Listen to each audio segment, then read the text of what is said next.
اور نقلی صدقہ اگر آدمی اپنا مال کا 3 حصہ کر کے 1 حصہ خرچ کر دیتا ہے، دے دیتا ہے، تو اس پر تو سونے پر سہاگا لگ جاتا ہے اور زیادہ خوشی کی بات ہے۔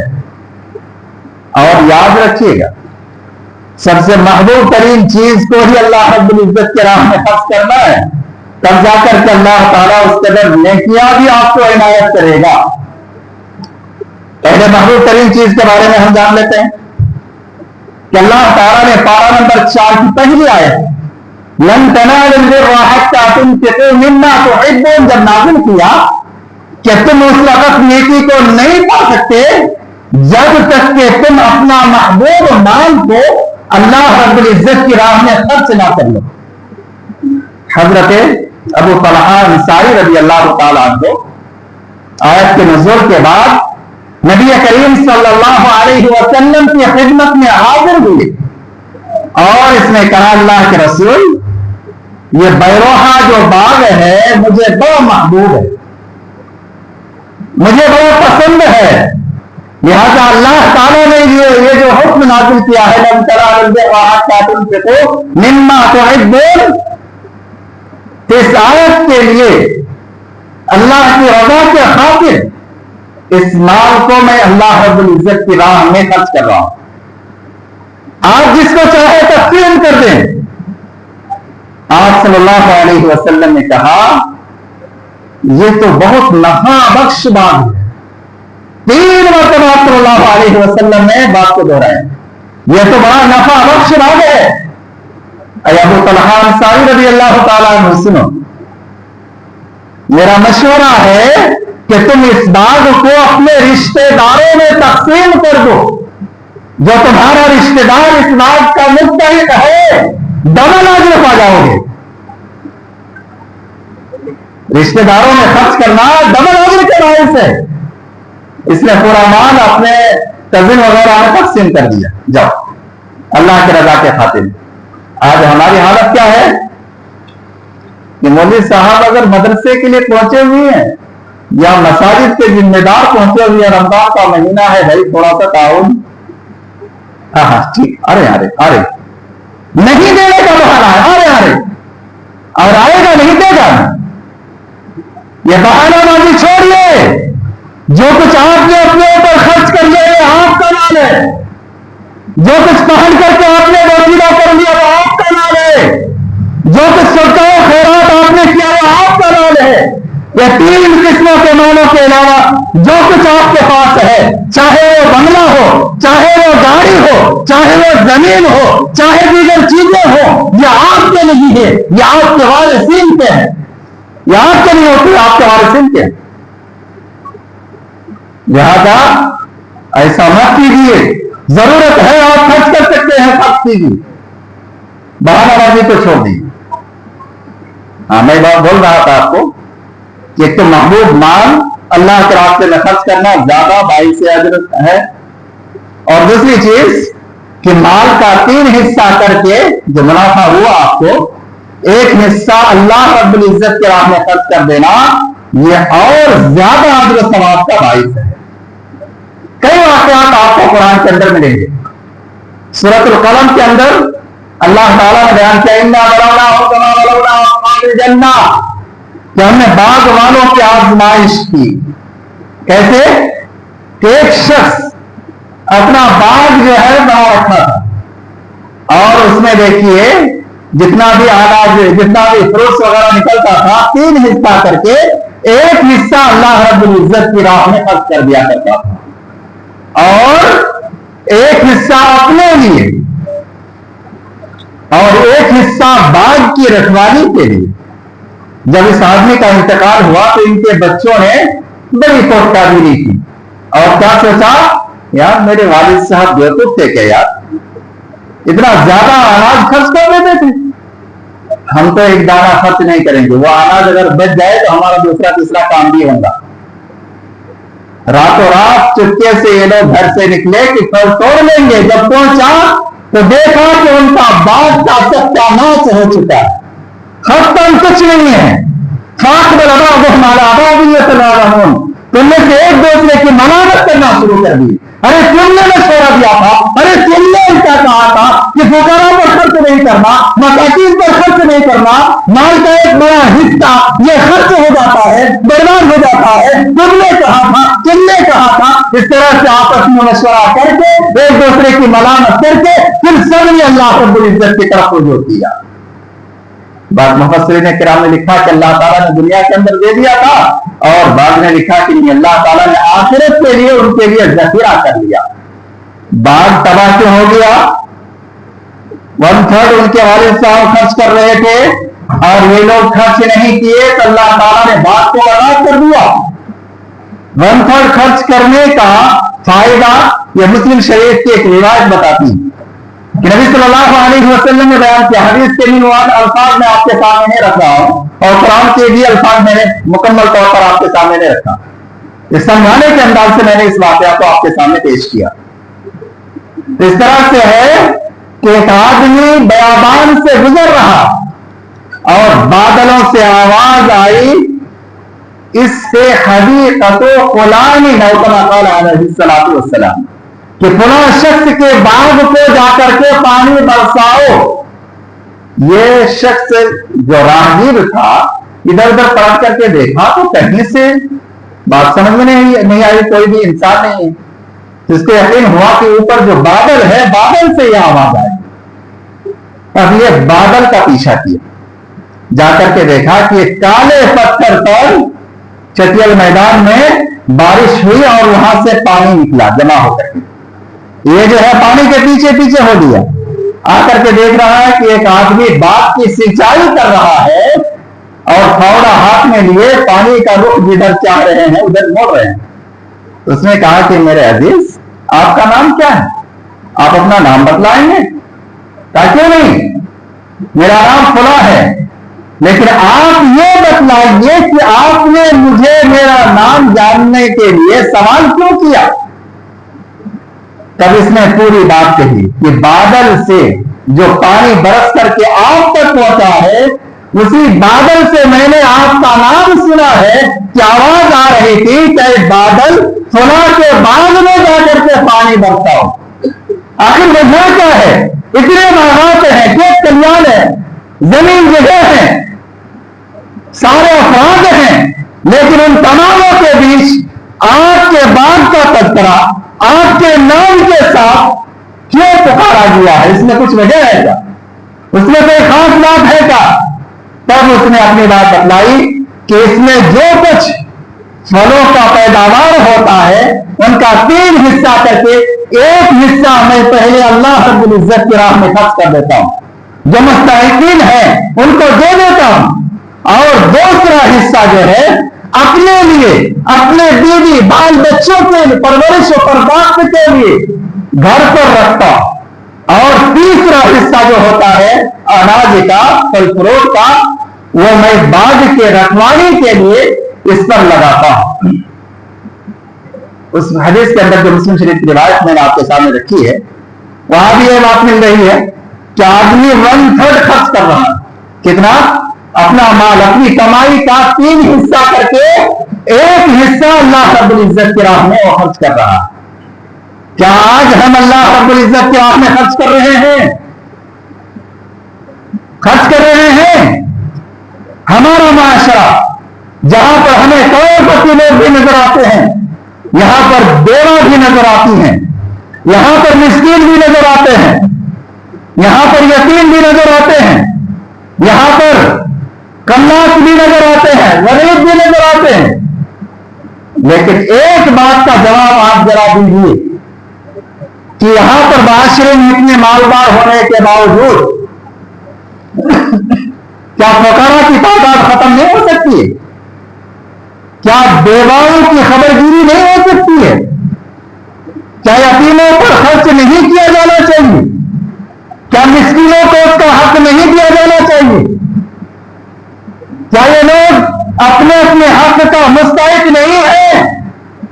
کیا معاشرے میں آپ کے پاس کوئی ادارہ ایسا ہے کہ جہاں پر تعاون جمع کر کے آپ فقراء کا خیال رکھ سکیں, آپ مساکین کا خیال رکھ سکیں, آپ جو ہیں اسی طریقے سے غربا کا, بیواؤں کا خیال رکھ سکیں, یتیموں کا خیال رکھ سکیں؟